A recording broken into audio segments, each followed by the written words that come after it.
아멘. 우리 사랑하는 성도님들, 지난 한 주 잘 지내셨습니까? 저도 여러분 기도해 주셔서 아주 건강히 오늘 아주 좋은 컨디션으로 말씀을 전할 수 있어서 감사합니다.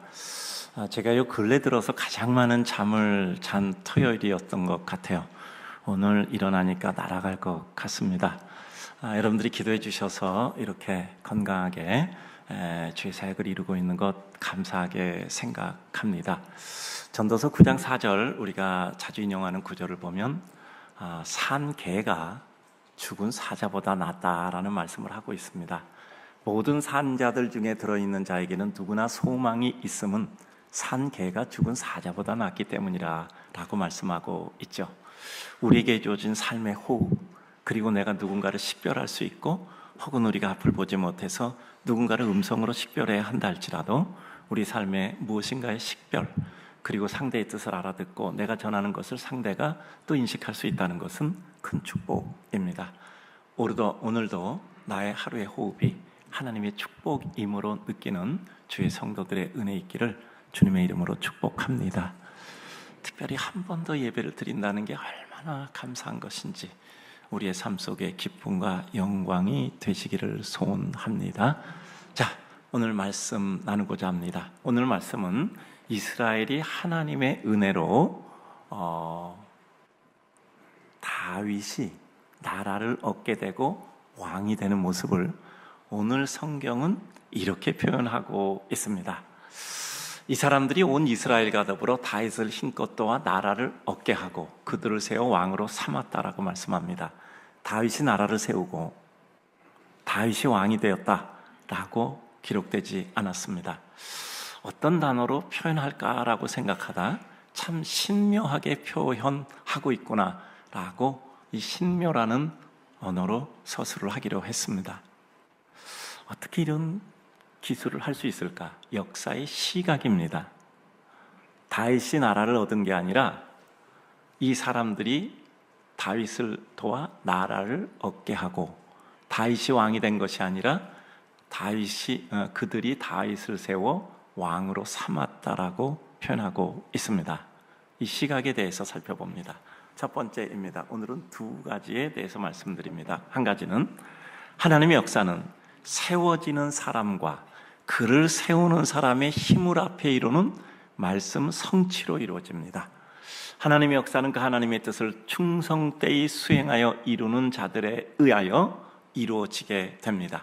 10절 말씀 드린 대로 이 사람들이 온 이스라엘과 더불어 다윗을 힘껏 도와 나라를 얻게 하고 그를 세워 왕으로 삼았으니라고 말씀하고 있습니다. 역사의 서술의 시각을 살펴보는 겁니다.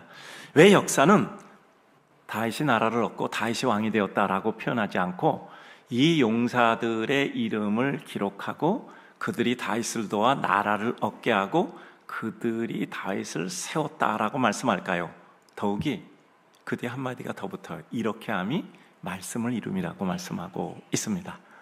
힘껏 도와 결정하기 전까지는 신중해야 합니다. 계산도 잘해서 후회도 없어야 하고 내 신의와 의리에 반하지 않는가 생각하고 또 생각하고 또 뒤집어서 생각하고 그리고 결정해야 합니다. 그리고 결정된 것이라면 나를 위해, 하나님을 위해, 그 나라를 위해 우리는 내가 열심히 무엇인가를 하고 또 모든 역할이 나에게 주어진 것은 아니니 내게 맡겨진 역할을 잘 감당할 수 있도록 역할자를 힘껏 도와줘야 한다는 사실이에요. 내가 내 역할을 잘 감당하도록 내 옆에 있는 어떤 역할들을 하고 있는 사람을 도와줘 그들이 함께 그 일을 하도록 해야 하는 것이죠. 내가 하나님 나라를 위해서 누군가를 힘껏 돕고 있다면 나는 하나님 나라를 위해서 진심으로 애쓰고 있는 사람입니다. 누가 왜 나를 돕지 않는가 하는 생각이 들면 나는 지금 무엇인가 엉뚱한 일을 진행하고 있는 것입니다.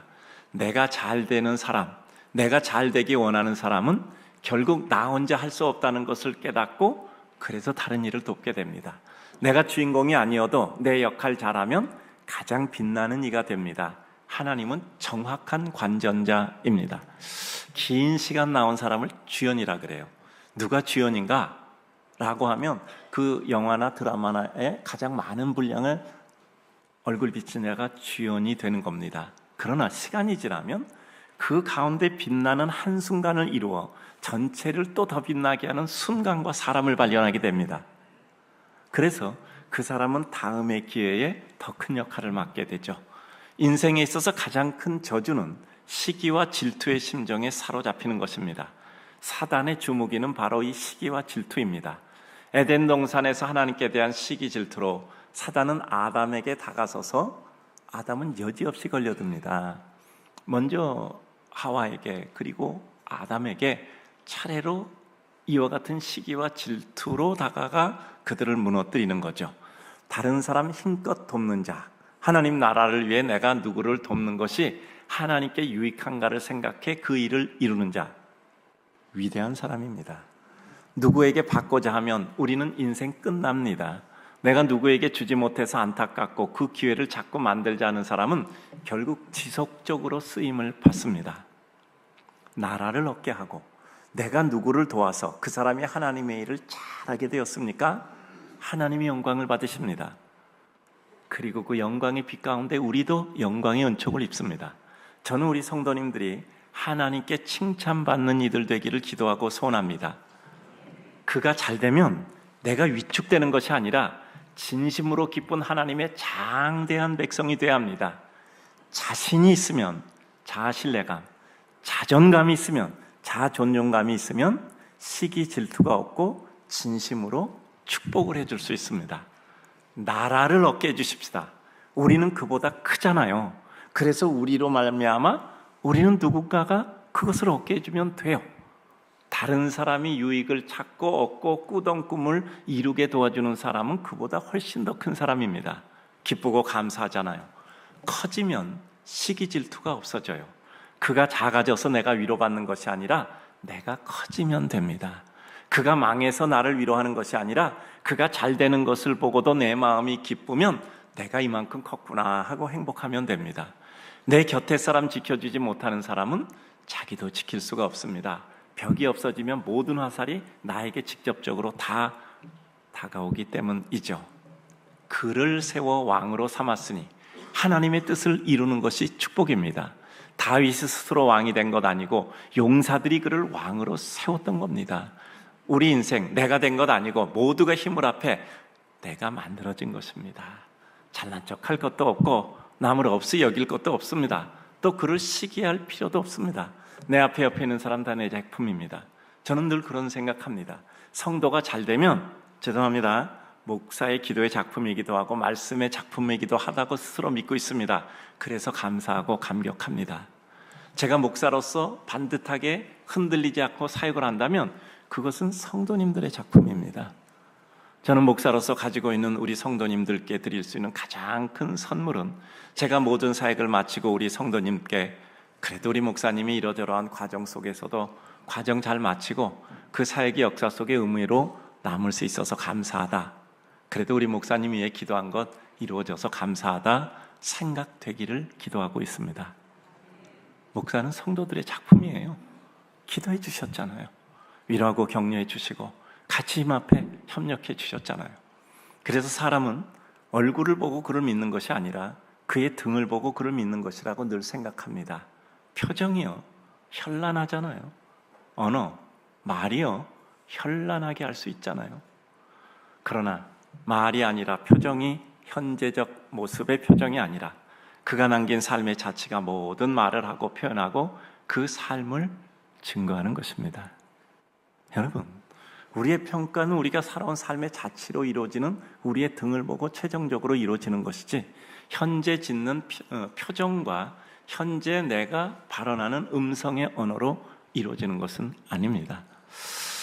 정말 시간이 너무 아깝고 정한 기간이 짧아서 자꾸 집중을 위해 정리정돈하려 합니다. 시간, 관계, 마음씀 그 모든 것을 정리해서 조금이라도 할 수 있는 일에 집중해서 무엇인가 작품으로 남아야 되지 않겠는가 생각합니다.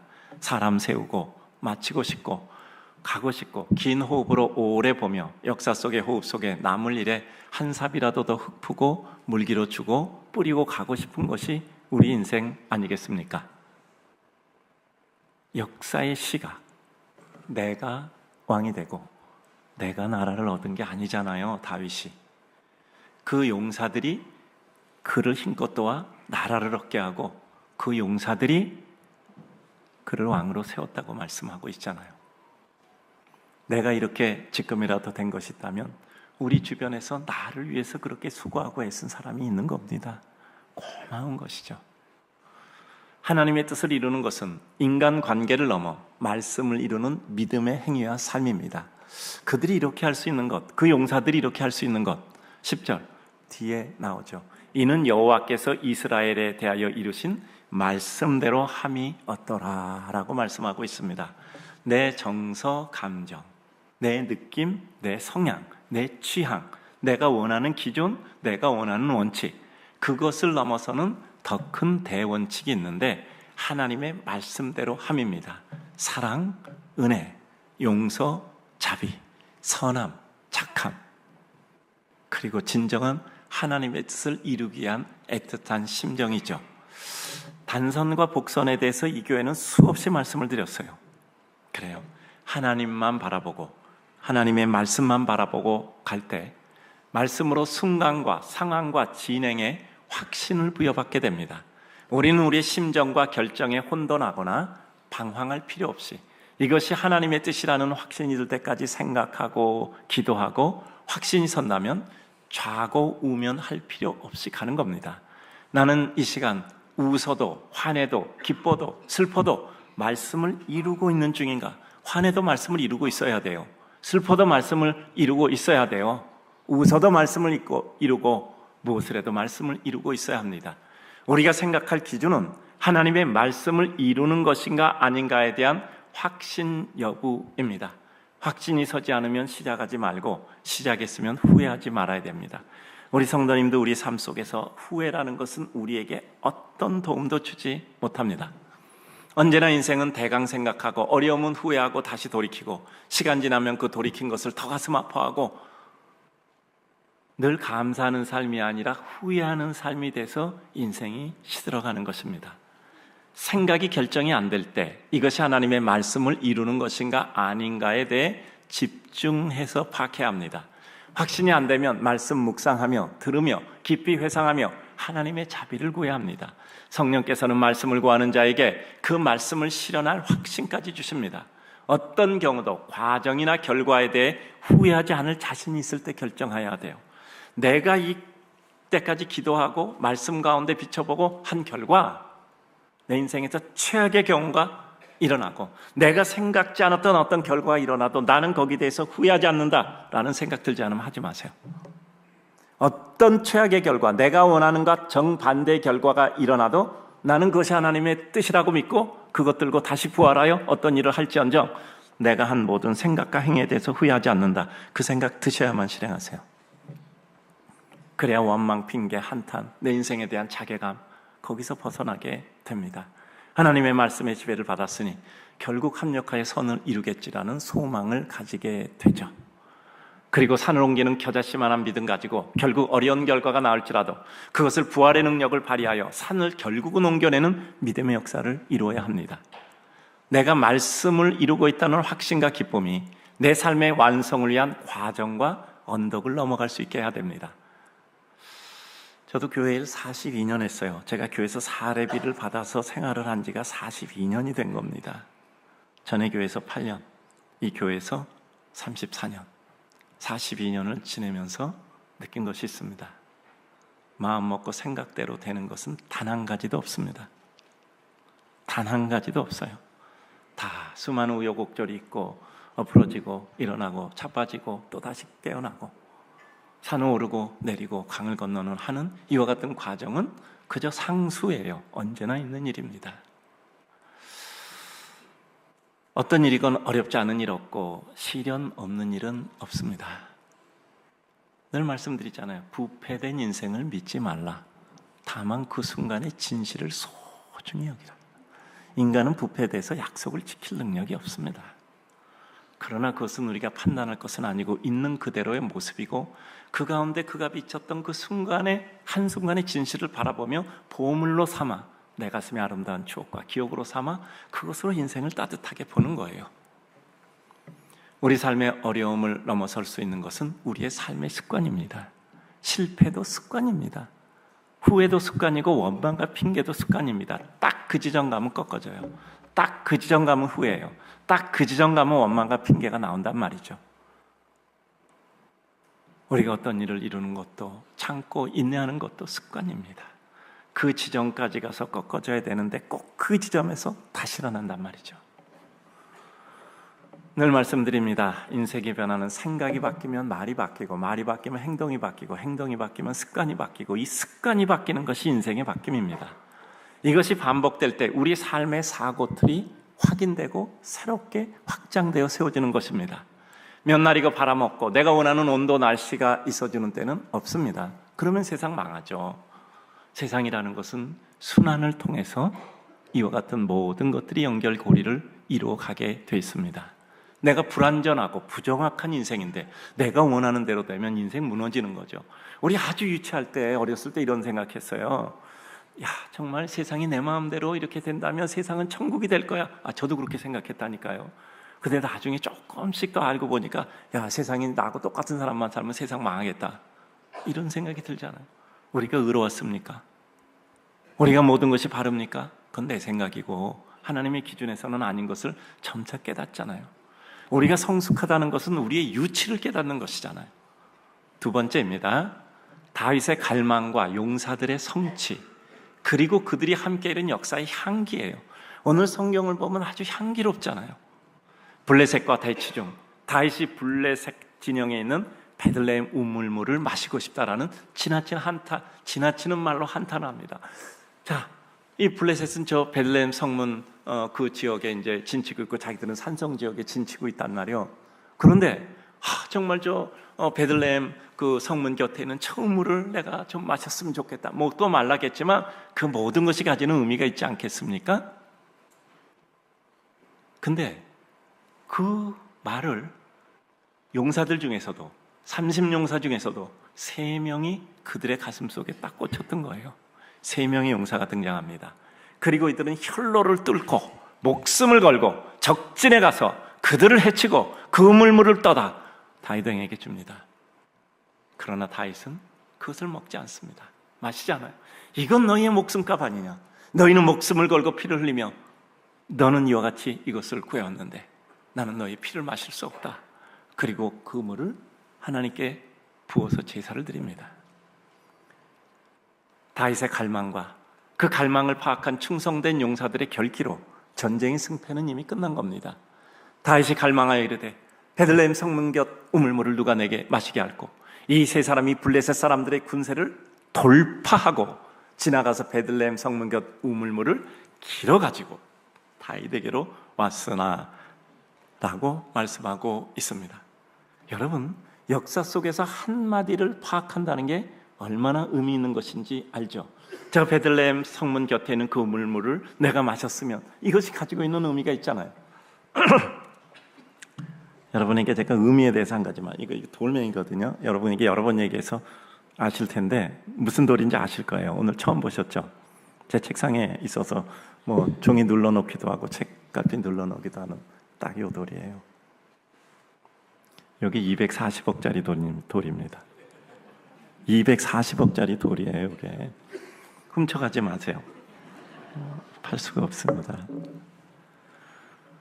낙도 선교를 갔어요. 근데 이제 이런 생각을 했습니다. 야, 선교사님들 연금을 1,000명을 내드려야 되겠다. 240억이거든요. 할 수 있어요. 충분히 준비됐습니다. 거기까지는. 요거를 마치고 내가 좀 쉬어야 되겠다. 65세까지 마치고 쉬어야 되겠다. 생각하는데 그 섬에 갔는데요. 그 목사님 한 분이요. 저보고 목사님 저기 제가 기도하는데 한번 가보시겠습니까? 그래서 갔어요. 그랬더니 뭐 이렇게 바위가 이런데 바위 위에 거기 앉아서 기도를 하신다는 거야. 근데 아래가 쫙 내려다보기 정말 좋더라고. 제가 목사님 제가 여기서 기도하고 나라 민족도 위해서 기도하고 한국 교회도 위해서 기도하고 이러신다는 거예요. 근데 거기 앉으니까 기도가 저절로 잘 되겠더라고. 그때 그 목사님 이제 내려오셨어요. 이제 거기 갔다가 조금 이제 동네 언덕인데 갔다 내려오더니 바닷가에 갔어요. 그래서 이제 바다도 보고 있는데 그 목사님이 갑자기 이렇게 그 사장에서 그 바닷가 사장에서 이렇게 이 돌을 하나 주셨어요. 그러더니 저보고 제 손에 쥐어주면서 저는 목사님께 드릴 게 아무것도 없습니다 그러시더라고요. 근데 그 말씀이 제 가슴에 깊이 와닿더라고요. 사실 그 바닷가에서 돌 주워오면 안 됩니다. 불법이에요. 거기 둬야 돼요. 근데 그래도 내가 이거 갖고 왔어요. 근데 제 책상에 이렇게 올라놓은 저에게는 이런 게 보물이에요. 이런 게 보물입니다. 근데 이게 계속 얘기를 하는 거야. 목사님, 저는 목사님께 드릴 게 아무것도 없습니다. 그 목사님 교회도 가봤는데 쉽지 않잖아요. 평생 몇 분 목회하셨겠어요. 계속 얘기를 하는 거예요. 얘가. 그래서 섬 마을에 계신 목회자들, 농어촌 중에서도 아주 겪어져 계신 목사님들 1000명을 연금을 내드리기로 한 거예요. 이 돌 하나 때문에 240억을 내드려야 돼. 물론 이제 30년 동안, 그래서 20년 동안 분할해서 내드리는 거죠. 12억씩 20년 되면 240억이잖아요. 더 중요한 문제가 뭐냐면, 그래서 제가 할 수 없이 5년 더 해야 돼요. 완전 65세면 선교사님 연금 그 1000명분은 그 끝내줄 수 있거든요. 거기서 할 수 없이 이거 5년 더 해야 된다니까. 근데 그 5년 더 하려고 생각하다 보니까 이게 1000명만 돕는 게 아니더라고요. 이게 다윗의 한탄과 같다는 생각을 문득 한 겁니다. 저 베들레헴 성문 곁에 있는 우물에 그 우물물을 내가 마셨으면, 그 말을 파악한 용사들이 있었잖아요. 그리고 그들은 목숨을 걸고 가서 그 물을 떠온 거예요. 그리고 그것으로 말미암아 다윗은 또 이러저런 일을 하고, 이제 말씀드릴 겁니다. 백성들과 용사들과 다윗이 한 마음이 된 겁니다. 자, 다윗의 갈망의 한탄은 어떻게 파악 해석되어서 활용됐는가? 오늘 작품의 이 부분을 감상한다면 전반부 이 주인공은 다윗이 아니라 3명의 용사입니다. 역사의 주인공은 순간마다 구간마다 그 역할에 의해서 바뀝니다. 다윗의 갈망과 한탄을, 하나님께서 이 민족을 세우기 위해서 블레셋의 진영을 헤집고 관통에 물을 떠오는 충성심이 이룬 위력으로 그들의 힘을 블레셋 진영에게 보여줄 수 있는 기회로 삼게 하신 겁니다. 단기 필마, 물론 3명이죠. 그러니까 단기는 아니지만 큰 수로 볼 땐 단기라고 봅시다. 그 단기 필마로 적군을 해치고 혈로를 뚫어서 가서 그 물을 풀 때까지 그들은 공격을 받아야 되잖아. 그것도 다 해치고 가서 물을 퍼서 또 그 혈로를 열고 왔던 거예요. 뭡니까? 힘이에요. 하나님이 함께 하시는 능력이란 말이죠. 다윗에게 충성한 것을 넘어 하나님 나라를 블레셋의 압박에서 자신 있는 국가로서 그 힘을 과시할 수 있었던 겁니다. 마음만 먹으면 단 3명의 용사로 적진을 해치고 한복판에 가서 물을 떠올 능력이 있음을 과시하고 있는 거예요. 이스라엘 백성에게는 자존감을 확인시켜주는 겁니다. 우리에게도 이와 같은 용사가 있고, 어떤 블레셋의 전투에도 단 3명의 용사로 말미암아 적진을 해짓고 돌파해내요. 우리가 원하는 것을 할 수 있다는 마음의 용기와 자신감입니다. 다윗에게는, 그 백성에게는 그 용사들에 대한 절대적인 신뢰를 가지게 하고, 그것으로 말미암아 그들은 새로운 힘을 찾는 겁니다. 결국 그들의 충성과 결기가 블레셋 진영을 능멸할 수 있는 하나님의 은혜를 입었던 것입니다. 충성된 심정이 있다면 그 어떤 마음도 깊이 읽고 그것을 이루고자 하는 열정이 생기며, 그것은 인간의 일이 아니라 하나님의 마음을 아는 자의 은총의 행위가 되는 것입니다. 여러분, 말씀드리잖아요. 은각은 나에게 없어도 나에게 있는 것으로 너에게 주노니 나사렛 예수의 이름으로 일어나라. 은각은 없어도 베드로와 요한은 그 거린에게 가장 큰 선물을 줄 수 있었던 거예요. 은가금을 능가했죠. 그들이 일으켜 세웠습니다. 그리고 결국 어떻게 했죠? 그 일어난 사람이 가서 춤추면서 뛰기도 하고 걷기도 하고 또 하나님을 찬양하고 사실을 알리죠. 솔로몬 행각에 모인단 말이에요. 그 몰린 사람이 구름대같이 모일 때 베드로가 거기서 예수 그리스도의 복음을 전할 때 그것으로 말미암아 새로운 회심의 역사와 더불어 초대교회 포문이 열리잖아요. 여러분, 목사님, 저는 목사님께 드릴 게 아무것도 없어요. 그 말 한마디가 천가정을 돕는 말이 된 거예요. 맞죠? 맞죠? 그 말 한마디 때문에 천가정이 도움을 받게 된 거예요. 사랑을 잊게 된 거예요. 또 그 사랑을 나눈 사람들은 또 얼마나 큰 축복을 받겠습니다. 이 교회 성도들은 또 얼마나 큰 축복을 받겠어요. 하나님은 순차가 생기면 거기에 따라서 부분마다 그 일을 이루는 축복을 주시잖아요. 우리가 한 사람이 1000명을 돕다고 말할 수 없습니까? 말할 수 있겠습니까? 말할 수 없다 이렇게 말할 수 있겠습니까? 아니, 이 목사님도 아무것도 드릴 것 없는데 1000명에게 그 목사님은 도움을 주시네. 그 목사님 없었으면 1000명에게 도움 못 줬을 거 아니야. 1000명뿐이니까요. 부부로 따지면 10,000명. 그 자녀 둘이서 그 부모님 나중에 노후에 도움도 드려야 되는데 그거 안 드려도 된다면 그 자녀 2명 도와준 거 합하면 우리 식으로 따지면 얼마나 됩니까? 아니 4,000명 도와주는 거잖아. 그 목사님의 그 말 한마디, 이 돌멩이 하나가 그와 같은 것을 이루는 거예요. 역사의 개연성에 대해서 말씀드리는 겁니다. 우리 마음에 품었던 한 가지 마음이, 우리 마음에 품었던 한 가지 뜨거운 심정이 우리도 모르는 하나님의 역사예요. 2,000명으로 안 끝난다는 거 우리 성도들은 알잖아요.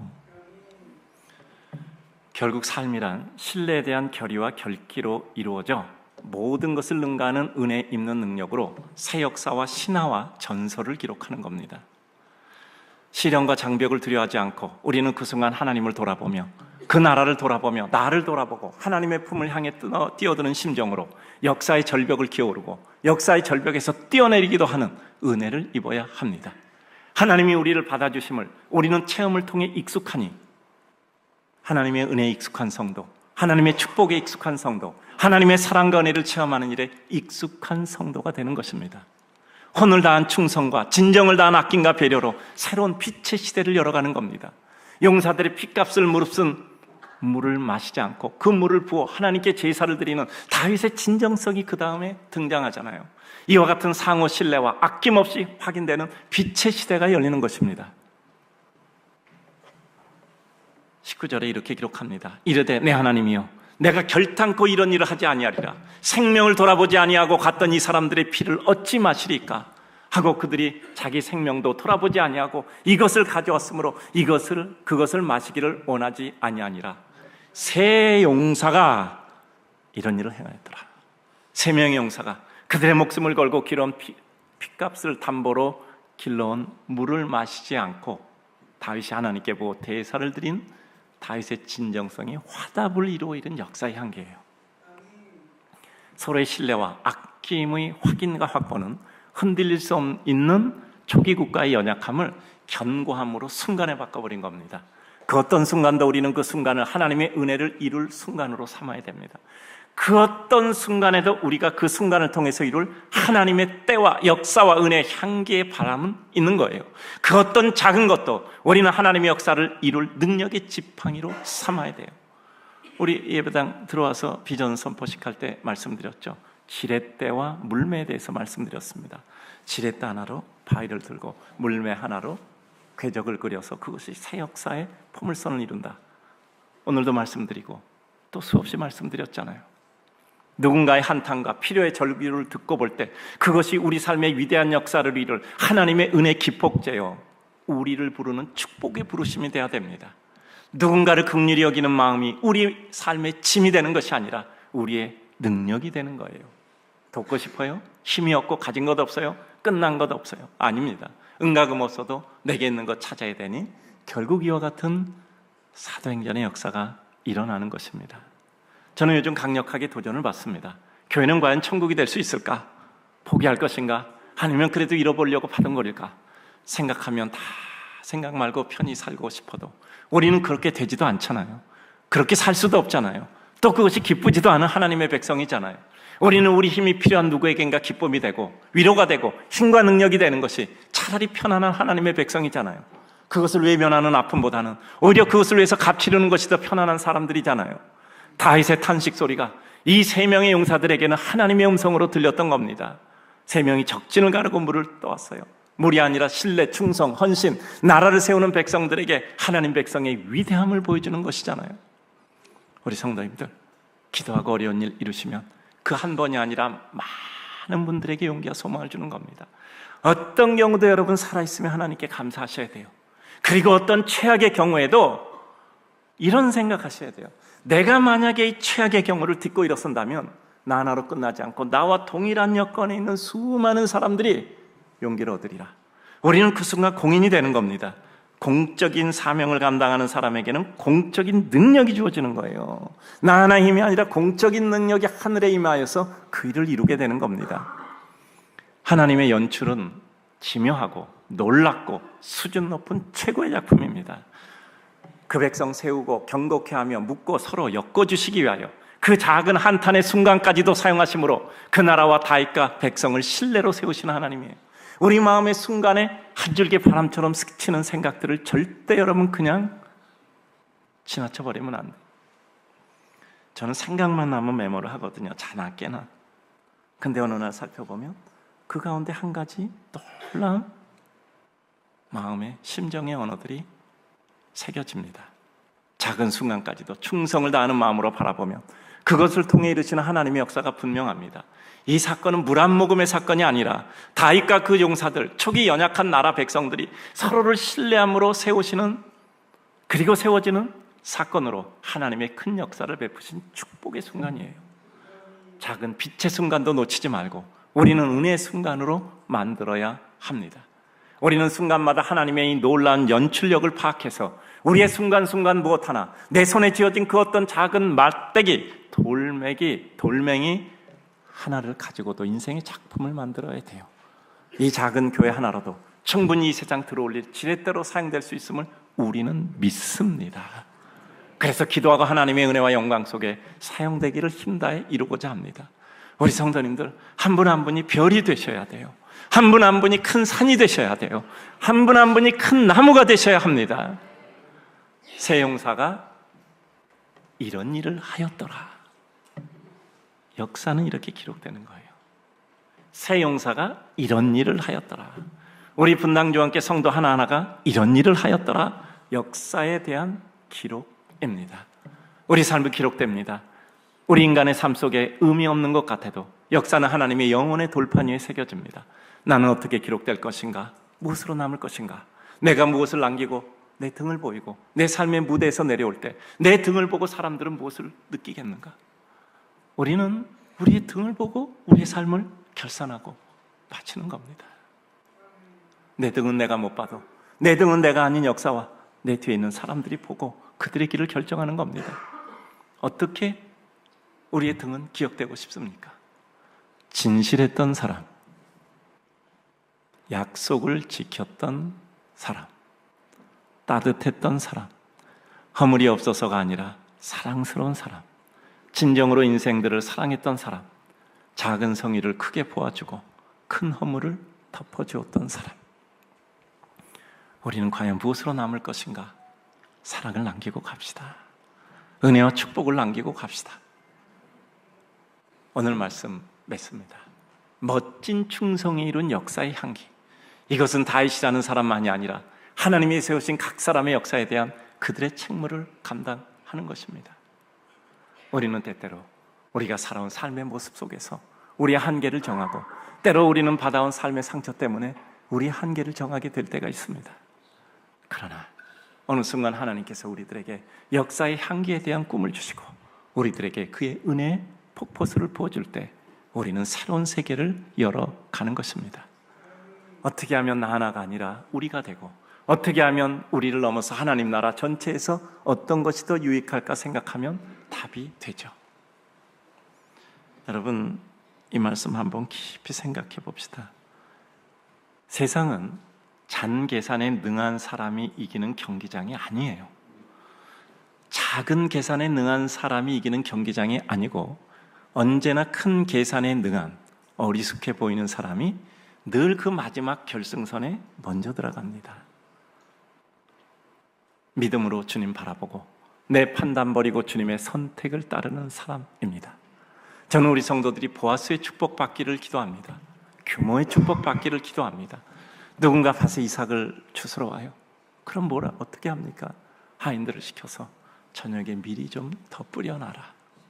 누군가 주스러 올 텐데 그 사람들이 주술 것이 있어야 되지 않겠는가? 저는 우리 성도들이 보아스의 축복을 받으시기를 주님의 이름으로 축복합니다. 저희 지나간 교회 표 중에서 잊혀지지 않은 것들 몇 개 있잖아요. 자, 따라서 합시다. 내 사랑하는 교회. 여러분, 내 사랑하는 교회.